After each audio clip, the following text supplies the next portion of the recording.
მას უკვე მივესალმები, მადლობა ქალბატონ ნინო, რომ ხარ ჩვენი სტუმარი და მე ველოდები თქვენგან, რომ არ ვიჭორაო და გავარკვიო თქვენი სიის პირველი ათეული როგორ დააკომპლექტეთ ჩვენი ინფორმაციით. თქვენ ხართ პირველი, შემდეგია დიმა ლორთქიფანიძე, კიდევ შემდეგი იქნება ანზორ ბიწაძე, ასევე გიორგი ახვლედიანი. რა სიტყვით თქვენ ჩამოგვითვალეთ თუ შეგიძლიათ, ვინ არიან თქვენი სიის წამყვანი ათეულის წარმომადგენლები? თავიდან გამოაცხადეთ ინგა, დიდი მადლობა და ეხლა გამოგრჩათ გიგლა ბარამიძე. უკაცრავად გიგლა მაპატიოს, დიახ, უბრალოდ მინდა გითხრათ, რომ ძალიან სასიამოვნოა ჩემთვის დღეს რომ მე ვარ აჭარაში, ჩემთვის აჭარა განსაკუთრებული რეგიონია.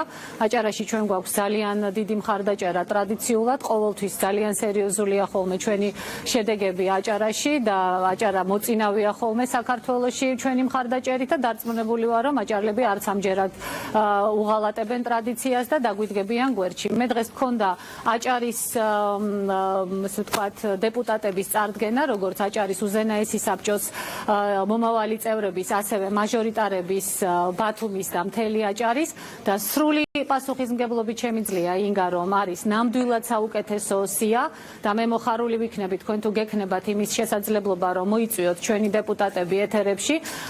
ისინი მზად იქნებიან, რომ სხვა პარტიის წარმომადგენლებთან ერთადაც დებატებში ჩაერთონ და თქვენ ნახავთ, რომ ჩვენი აჭარის სია, ისევე როგორც ზოგადი სია, ნამდვილად საუკეთესოა ყველა პარტიას შორის. აჭარაში ვინ არის თქვენი სიის ლიდერი, ქალბატონო ნინო, ვინც იბრძოლებს აჭარის მოსაგებად? ბატონი გია ცინცქალაძე. ბატონი გია ცინცქილაძეა ჩვენი ლიდერი, ადამიანი, რომელიც ძალიან დიდი გამოცდილების მატარებელია, ძალიან კარგი ეკონომისტია, ადამიანი, რომელმაც ძალიან სერიოზული წვლილი შეიტანა იმაში, რომ აჭარის ეგრეთ წოდებული რევოლუციის დროს სისხლი არ დაღვრილიყო და ყველაფერი მშვიდობიანად დასრულებულიყო. ეს არის ადამიანი, რომელსაც ძალიან დიდ პატივს სცემენ აჭარაში და მე გარწმუნებთ, რომ ის ძალიან წარმატებით შეასრულებს თავის მოვალეობას, როგორც აჭარის წარმომადგენელი და აჭარის მოსახლეობის ხმის გამხმოვანებელი და საქმის გამკეთებელი.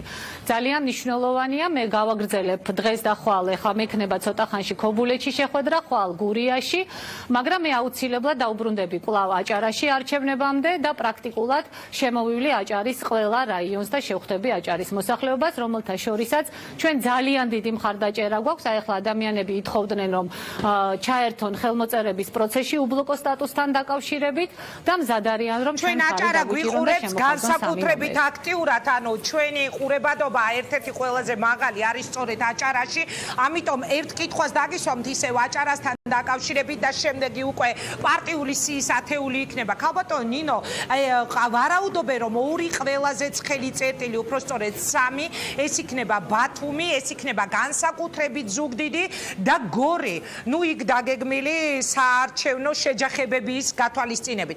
მე მაინტერესებს, აჭარაში ხართ ეხლა თქვენ და როგორ ფიქრობთ, რა შანსები გაქვთ რეალურად იქ მთავარი დაპირისპირებული ძალა ისე იკვეთება, რომ არის ოცნება და ნაციონალური მოძრაობა ლევან ვარშალომიძის ხელმძღვანელობით, ასევე დიდი ფრონტის გახსნას აპირებენ რესპუბლიკელები. რა სიტყვით თქვენ? ასევე ამბობენ, რომ ძალიან მაღალია აჭარაში პატრიოტების რეიტინგი. მე გარწმუნებთ, რომ ჩვენ გვაქვს ძალიან მაღალი მხარდაჭერა აჭარაში.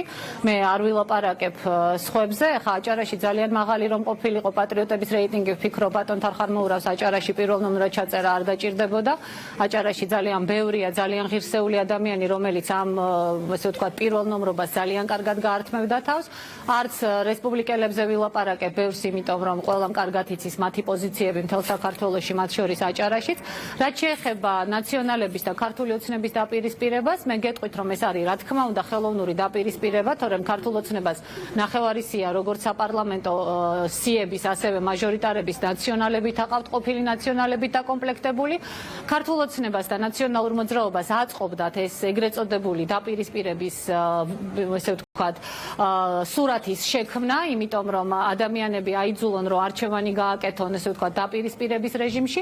ჩვენ არავის ესე ვთქვათ არც შევეკარით და არც არავის ხელოვნურად არ უპირისპირდებით. ჩვენ გვაქვს ჩვენი პრეტენზიები ძალიან სერიოზული ნაციონალური მოძრაობის მიმართ და ეს პრეტენზიები ცნობილია, ასევე სერიოზული პრეტენზიები ქართული ოცნების მიმართ, რომელმაც არ აღადგინა სამართლიანობა, მათ შორის არ აღუდგინა სამართლიანობა ამ ადამიანებს, ვინც აქ არიან წარმოდგენილი, რომლებსაც მიწები წაართვეს, დააყაჩაღეს, ღირსება შეულახეს და ასე შემდეგ და ამ ადამიანებს ქართული ოცნების ხელისუფლებაში ყოფნის პერიოდში ნამდვილად არ შეცვლიათ, ესე ვთქვათ, მათი სტატუსი, ამას ჩვენ ყველაფერს გავაკეთებთ, ეს ხალხმა ძალიან კარგად იცის.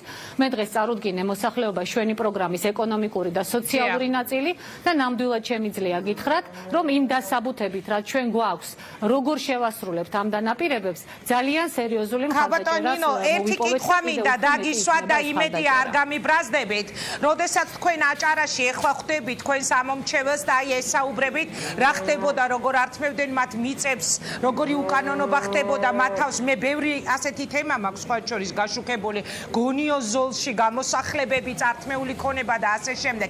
არ გეკითხებიან ხოლმე, ქალბატონ ნინო, როცა მე მაგალითად მასახლებდნენ და ამბობდნენ, რომ ეს იყო ექსპროპრიაციისთვის აუცილებელი, ამ დროს თქვენ რო იყავით პარლამენტის თავმჯდომარე, რატომ ვერ დამიცავით, რატომ ვერ დაიცავით ჩვენი უფლებები თუნდაც ადგილზე აჭარაში, რატომ არ გააპროტესტეთ? ინგა, იმიტომ რომ ადამიანებმა ამ წლების განმავლობაში ძალიან ბევრჯერ ვისაუბრეთ ჩვენ ამაზე და აღარ მეკითხებიან ჟურნალისტებისგან განსხვავებით, იმიტომ რომ მათ ძალიან კარგად გაიგეს რა როლი მქონდა მე ამ ყველაფერში სინამდვილეში და როგორ ცდილობდი ყველანაირი უკანონობის შეჩერებას და ამავდროულად ადამიანებმა ინგა ძალიან ნათლად დაინახეს როგორ გაშალა 1000 გზის უფრო მეტად ფრთები და აფრები უკანონობამ, უსინდისობამ და უგუნურებამ მას შემდეგ რაც მე ხელისუფლებიდან წამოვედი და გარდა ამისა ადამიანები დღეს უკვე ძალიან ნათლად აცნობიერებენ იმას რომ ჩემი პრეტენზია, როდესაც მე ვლაპარაკობდი იმაზე რომ ძალიან მნიშვნელოვანია რომ მე ჩემი გუნდი მყავდეს და პრეტენზია რომ დიახსია უნდა დაკომპლექტებულიყო ჩემი მოთხოვნების გათვალისწინებით, დღეს ადამიანები ნათლად ხვდებიან იმას რომ პრაქტიკულად მე ხელისუფლებაში მართლა ფრთამოტეხილი ვიყავი, იმიტომ რომ მე არ მყავდა ჩემი გუნდი, მე არ მყავდა დასაყრდენი და ამიტომ არის ეხლა ძალიან მნიშვნელოვანი რომ ძალიან სერიოზულად მოგცეს ადამიანებმა ხმა და სამი ნომერი შემოხაზონ, რომ მე შევძლო გუნდთან ერთად შევიდე პარლამენტში, თანამოაზრეებთან ერთად, რომლებიც ჩემთან ერთად იმ კანონს მიიღებენ, იმ კანონს დაუჭერენ მხარს და იმ რეფორმას განახორციელებენ, რომელიც ჭირდება ქვეყანას და თუ მთავრობა იქნება, ესე ვთქვათ, ან კოალიციური, ან მოხდება ისე, რომ ოცნება მაინც მოახერხებს და მთავრობას დააკომპლექტებს, ისეთი მექანიზმები მაინც შეიქმნას კონტროლის, რომ ასეთი განუკითხაობა ვერ ხალბატონ ნინო, რომ ვერ აიღოს ოცნებამ უმრავლესობა და საჭირო რომ გახდეს თქვენი ხმები, თუ თქვენ შეხვალთ თქვენი გუნდით პარლამენტში.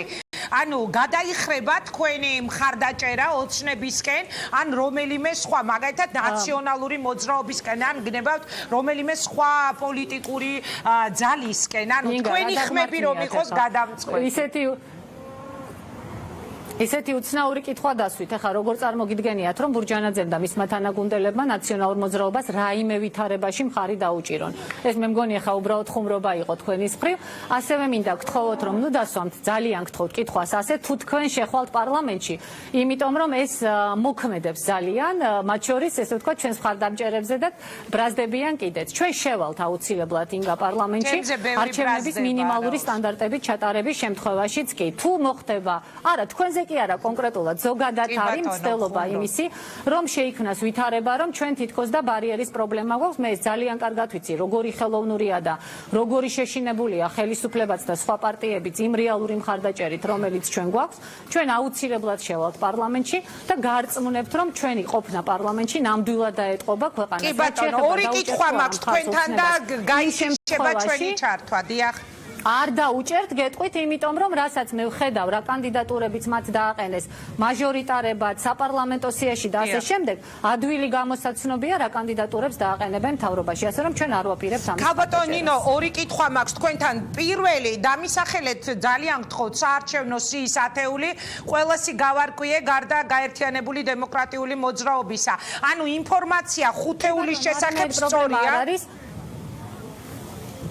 ინფორმაცია ხუთეულის შესახებ სწორია, ერთადერთ კორექტირება შევიტან, რომ თავისი ციაში არავინ არ ეწერება ან თავისი სურვილის მიხედვით, ესია შედგენილი არის პარტიის მიერ და პარტიის მიერ არის გადაწყვეტილი ვინ უნდა იყოს, ვინ არ უნდა იყოს და ვინსად უნდა იყოს. რაც შეეხება მეორე ხუთეულს, შემიძლია გითხრათ, რომ მე-6 ნომერი არის ქალბატონი ნანა დევდარიანი და მე ძალიან მიხარია, რომ ასეთი გამოცდილი და პროფესიონალი არის ჩვენს გუნდში დღეიდან.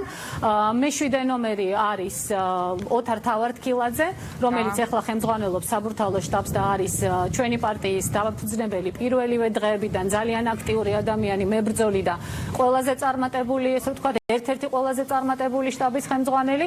შემდეგი გახლავთ ბატონი ბესო დანელია, მას მეტნაკლებად ჩვენი ტელემაყურებელი იცნობს, ასევე ძალიან დაზარალებული 26 მაისს და ნამდვილად მებრძოლი ადამიანი და პირველი დღიდან ჩვენი პარტიის აქტიური წევრი.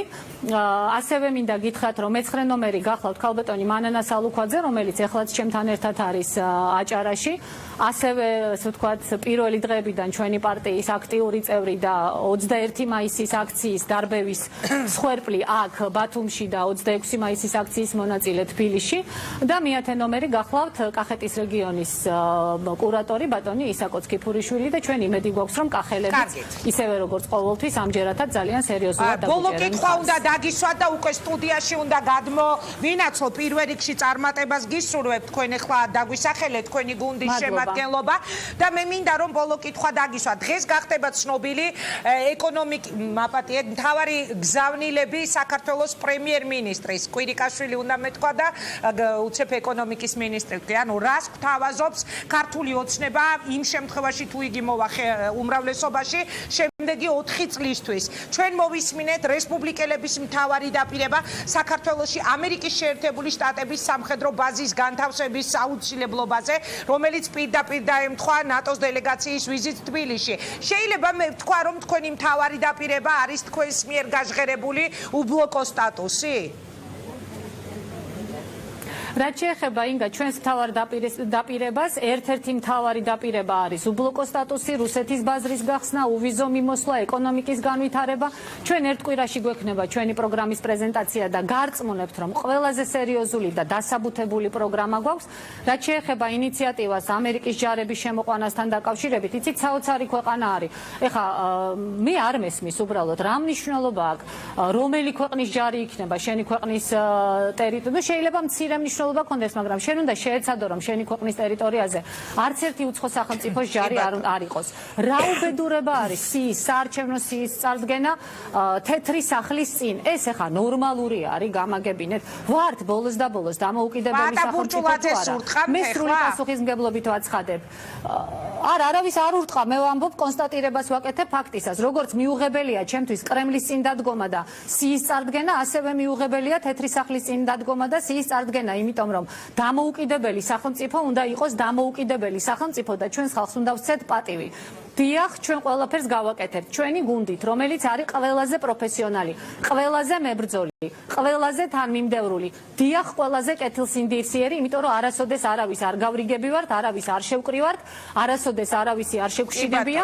ნახავთ ჩვენი ხალხი იმას, რომ ყველაზე სერიოზული გუნდი ყავს, სწორედ რომ დემოკრატიულ მოძრაობას და 3 ნომრის შემოხაზვის შემთხვევაში განუზომლად შეიცვლება ეკონომიკური ვითარება, განუზომლად შეიცვლება შიდა ვითარება სამართლიანობის აღდგენის, მათ შორის სოციალური სამართლიანობის აღდგენის თვალსაზრისით და პრინციპულად შეიცვლება ის საფრთხეებთან მიმართებაში ჩვენი პოლიტიკა, რომელიც არის საგარეო მიმართება. მადლობა, ქალბატონ ნინო, დრო თითქმის აღარ მაქვს. ანზორ ბიწაძის შეყვანა რამ გადაგაწყვეტინათ? ანუ პარტიაში მემკვიდრეობა უნდა გადასცეთ თქვენს ვაჟიშვილს? აი, რა ნიშნით აღმოჩნდა ანზორ ბიწაძეს სიაში?